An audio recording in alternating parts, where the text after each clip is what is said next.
Bugun men pensiyasi kartaga tushadigan har bir kishi bilishi shart bo'lgan juda muhim masalani tushuntiraman. Gap shunchaki bank kartasi haqida emas.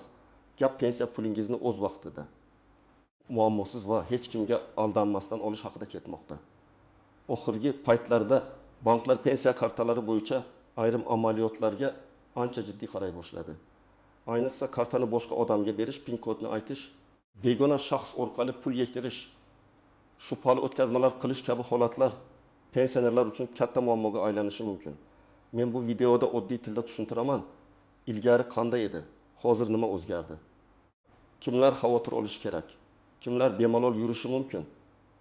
Qanday xatolar pensionerning kartasi vaqtincha bloklanishga olib keladi va bunday holatga tushmaslik uchun nima qilish kerak? Bu ma'lumot ota-onangizga, buvingizga, bobongizga, qo'shningizga, pensiyasi kartaga tushadigan har bir odamga tegishli. Hozir videoni oxirigacha ko'ring, kanalga obuna bo'ling va like bosib qo'ying. Chunki bu mavzuni qancha ko'p odam bilsa, shuncha kam odam pulidan ayriladi. Avval ko'p joylarda vaziyat juda oddiy edi. Pensionerning pensiyasi kartaga tushardi. U o'zi bankomatdan yechardi yoki farzandiga, nevarasiga, qo'shnisiga kartani berib yuborardi. Mana kartam. Kodi mana borib pulni olib kel degan holatlar deyarli odatiy bo'lib qolgan edi. Ko'pchilik buning xavfli ekanini o'ylamasdi. Chunki odamlar ishonch bilan yashagan, farzandimku, nevaramku, tanishimku deb qaragan. Lekin hozir banklar bunday holatlarga boshqacha qarayapti. Bank uchun karta egasi kim bo'lsa, kartadan foydalanish kerak bo'lgan shaxs ham o'sha. Ya'ni karta pensioner nomida bo'lsa. Amaliyotlar pensionerning o'zi tomonidan bajarilishi kerak. Agar kartadan doimiy ravishda boshqa odam foydalansa, turli telefonlarga o'tkazmalar qilinsa, qisqa vaqt ichida katta summa yechilsa yoki karta egasi bankka kelganda men bu operatsiyani qilmaganman desa, bank buni xavfli holat deb baholashi mumkin. Bu yerda eng muhim narsa shuki, bank pensiyani taqiqlamayapti. Pensiya olish huquqini bekor qilmayapti. Lekin bank karta xavfsizligi, firibgarlik, noqonuniy pul aylanmasi va mijozning roziligisiz ishlatilishi mumkin bo'lgan operatsiyalarni nazorat qilishga majbur. Shuning uchun ayrim holatlarda karta vaqtincha bloklanadi, operatsiya to'xtatiladi yoki mijozdan qo'shimcha tasdiq so'raladi. Ilgari kartani berib yubordim, pulni olib kelishdi degan gap oddiy ko'rinardi. Hozir esa bu pensionerning o'zi uchun ham, yordam berayotgan qarindosh uchun ham muammo keltirishi mumkin. Chunki bank xodimi yoki tizim karta egasi o'rniga boshqa odam harakat qilayotganini sezsa, bu pul egasining roziligi bilan yechilyaptimi yoki yo'qmi degan savol paydo bo'ladi. Ayniqsa pensioner yoshi katta bo'lsa, sog'lig'i zaif bo'lsa, telefoniga keladigan SMS kodlarini boshqalar bilsa, xavf yanada oshadi. Men birinchi navbatda kartasini boshqalarga berib yuboradigan pensionerlar ehtiyot bo'lishi kerakligini aytaman. Masalan, bir buvining pensiyasi oyiga 1.200.000 so'm bo'lsin. U har oy kartasini qo'shnisiga beradi. Qo'shnisi bankomatdan 1 million so'm yechib keladi. 200.000 so'm kartada qoladi. Bir qaraganda muammo yo'qdek. Lekin bir kuni kartadan yana 300.000 so'm boshqa telefon raqamiga o'tkazilsa, bu bankka borib men bilmayman desa, bank tekshiruv boshlaydi. Bu yerda kim aybdorligini isbotlash qiyinlashadi. Chunki pin kod qo'shnida bo'lgan, karta qo'shnida bo'lgan, SMS keladigan telefon ham ba'zan boshqa odam qo'lida bo'lgan bo'lishi mumkin. Ikkinchi xavfli holat, pensiya kartasini farzand ishlatib yuradi. Masalan, otaning pensiyasi 2 million so'm, lekin karta o'g'ilning ham yonida. O'g'il o'sha kartadan do'konda xarid qiladi, yo'qilg'i oladi, pul o'tkazadi. Ba'zan qarzini to'laydi. Ota esa baribir mening bolam deb yuradi. Lekin bank nuqtai nazaridan karta egasi otaning o'zi. Agar ertaga oilada kelishmovchilik bo'lsa, ota bankka borib, kartamdagi pul qayerga ketdi desa, bank uchun bu jiddiy holat bo'ladi. O'g'il esa otam ruxsat bergan deydi. Og'zaki ruxsatni isbotlash qiyin. Shuning uchun men doim aytaman, kartani berish ruxsat berish degani emas, xavfsizlikni topshirish degani. Uchinchi holat. Pensionerning kartasiga pensiyadan tashqari boshqa odamlarning pullari ham tushadi. Masalan, nevarasi internet savdo qiladi va buvimning kartasiga tashlab turinglar deydi. Bir oy ichida kartaga 20 ta odamdan 20.000, 320.000, 500.000 so'mdan pul tushadi. Keyin pul boshqa kartalarga tarqatiladi. Bank bunday aylanmani oddiy pensiya kartasi uchun noodatiy deb ko'rishi mumkin. Chunki pensioner kartasiga odatda pensiya tushadi, kommunal to'lov qilinadi. Dorixona yoki do'konda xarid bo'ladi. Bankomatdan pul yechiladi. Lekin ko'p odamdan pul kelib, tez-tez boshqa joylarga ketaversa, bu shubhali operatsiya sifatida ko'rilishi mumkin. 4-holat kredit, qarz yoki undiruv masalasi bor pensionerlar. Ba'zi odamlar pensiya kartasiga pul tushishi bilan bank yoki boshqa tashkilot qarzdorlikni ushlab qolishidan qo'rqadi. Bu yerda ham aniq tushunish kerak. Agar qonuniy asos bo'lsa, masalan, sud qarori, ijro hujjati yoki shartnomada ko'rsatilgan majburiyat bo'lsa, hisob varaqqa tushgan mablag'dan ushlab qolish tartibi bo'lishi mumkin. Lekin har qanday ushlab qolish ham to'g'ri degani emas. Pensioner bunday holatda nega pulim kamaydi deb jim yurmasligi kerak. Bankdan yozma ma'lumot so'rashi, qaysi asos bilan ushlanganini bilish kerak. Agar siz pensiya kartangizni o'zingiz ishlatsangiz, PIN kodni hech kimga aytmasangiz, SMS kodlarini boshqalarga bermasangiz, kartangiz orqali faqat odatiy xaridlar va yechimlar qilsangiz, ortiqcha xavotirga hojat yo'q. Banklar oddiy pensionerga muammo yaratish uchun emas, xavfli operatsiyalarni aniqlash uchun nazoratni kuchaytiradi. Masalan, pensiya oyiga 1.500.000 so'm tushdi. Siz 500.000 so'mni bankomatdan yechdingiz, 300.000 so'mga dorixona xaridi qildingiz. 200.000 so'm kommunal to'lovga ketdi. Qolganini oziq-ovqatga ishlatdingiz. Bu tabiiy harakat. Bunday operatsiyalar pensioner hayotiga mos keladi. Bank buni odatda shubhali deb ko'rmaydi. Yoki siz farzandingiz bilan bankka borib, qonuniy tartibda ishonchnoma yoki qo'shimcha xizmat rasmiylashtirgansiz. Masalan, sog'lig'ingiz sabab bankka borish qiyin. Shuning uchun vakil orqali ish yuritish kerak. Bunday holatda hamma narsa hujjat bilan bo'lsa, muammo kamroq bo'ladi. Eng yomoni hammasini og'zaki kelishuv bilan qilish. Bugun hamma rozi bo'lishi mumkin. Ertaga esa kelishmovchilik chiqsa, pensionerning puli xavf ostida qoladi. Men bu masalani juda sodda qilib aytaman. Banklar pensionerlarning kartasidan boshqa odamlar erkin foydalanishni xavfli deb hisoblaydi. Karta egasi bo'lmagan shaxs kartani doimiy ishlatishi, PIN kodni bilishi, bankomatdan pul yechishi, mobil ilova orqali o'tkazmalar qilishi eng katta muammo. Chunki bank kartasi shaxsiy moliyaviy vosita. Pasportni birovga berib yubormaganingiz kabi kartani ham berib yubormaslik kerak. Ko'pchilik men o'zim ruxsat berdim-ku deydi. Lekin bank tizimida ruxsat og'zaki gap bilan emas, hujjat, tasdiq va xavfsizlik qoidalari bilan ko'riladi. Agar pensioner telefonda kelgan kodni nevarasiga aytsa, nevarasi ilovaga kirsa, keyin pul yo'qolsa, bank kod sizning telefoningizga kelgan, siz tasdiqlagansiz deyishi mumkin. Shuning uchun SMS kod hech qachon hech kimga aytilmaydi. Hatto bankdanman degan odamga ham aytilmaydi. Bank xodimi sizdan SMS kod so'ramasligi kerak. Yana bir muhim jihat. Pensioner kartasini ijaraga berish yoki faqat pul tushirib turamiz deb boshqalarga foydalanishga berish juda xavfli. Ba'zi firibgarlar ona, amaki, sizning kartangiz kerak, pul keladi, keyin yechib berasiz, sizga 50.000 so'm beramiz deb aldashi mumkin. Bu juda xavfli, chunki kartaga kelgan pul firibgarlikdan, noqonuniy savdodan yoki aldangan boshqa odamdan kelgan bo'lishi mumkin. Keyin tekshiruv bo'lsa, karta egasi sifatida pensioner chaqiriladi. Men bilmasdim degan gap har doim ham muammoni yechmaydi. Birinchi misol. Toshkent viloyatida yashaydigan bir otaxonning pensiyasi kartachaga tushadi. O'zi bankomatdan foydalanishni bilmagani uchun kartani har oy qo'shnisiga beradi. Qo'shnisi dastlab hammasini to'g'ri olib keladi. Keyin bir oy 100.000 so'm kam beradi. Keyingi oy bankomat komissiya oldi deb 7.000 so'm kam beradi. Otaxon ishonadi. Bir necha oydan keyin karta tarixini chiqarib ko'rsa, nafaqat bankomatdan pul yechilgan, balki ayrim do'konlarda xarid ham qilingan.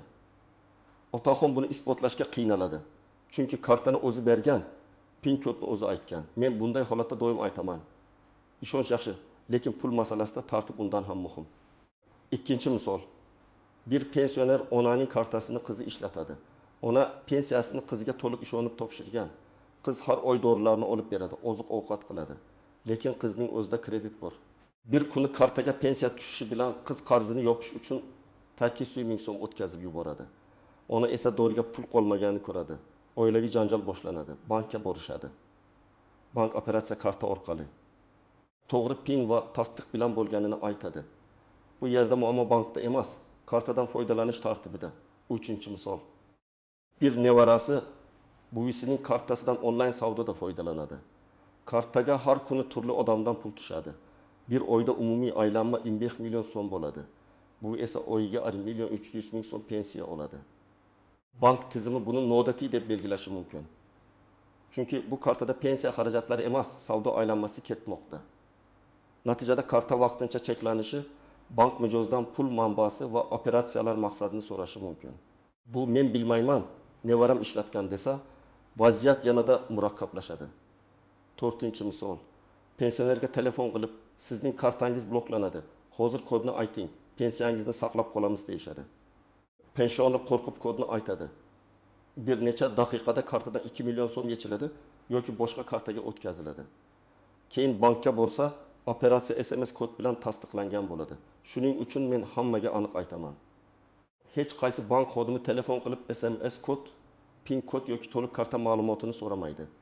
Kim so'rasa, u firibgar bo'lish ehtimoli juda yuqori. Endi istisnolarni tushuntiraman. Pensioner yoshi katta, nogironligi bor, kasal, yotib qolgan yoki bankka bora olmaydigan bo'lishi mumkin. Bunday odamga farzandi yoki yaqin qarindosh yordam berish tabiiy. Bank buni tushunadi. Lekin yordam tartibli bo'lishi kerak. Agar pensioner mustaqil imzo qo'ya olsa va roziligini bildira olsa, bank orqali kerakli xizmatlar rasmiylashtiriladi.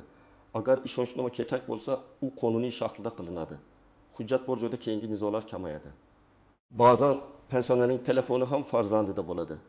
Bu ham xavfli, chunki bankdan keladigan SMS, mobil ilova tasdiqlari, ogohlantirishlar telefon orqali keladi. Agar telefon boshqa odam qo'lida bo'lsa, pensioner o'z pulining harakatini nazorat qila olmaydi. Eng kamida SMS xabarlar pensioner o'zi ko'radigan raqamga ulangan bo'lishi kerak. Agar pensioner telefondan foydalanishni bilmasa, unga har oy karta tarixini chiqarib berish, tushum va xarajatlarni yozib borish kerak. Yana bir nozik jihat, bankomatdan pul yechishda yo'ningizdagi odamdan yordam so'rash. Ko'p pensionerlar bankomat menusini tushunmaydi va navbatdagi begona odamdan bo'lam yordam ber deydi. Bu juda xavfli. Chunki begona odam PIN kodni ko'rib qolishi, kartani almashtirib yuborishi yoki pul miqdorini noto'g'ri kiritishi mumkin. Agar bankomatdan foydalanishni bilmasangiz, bank ichidagi xodimdan yordam so'rang.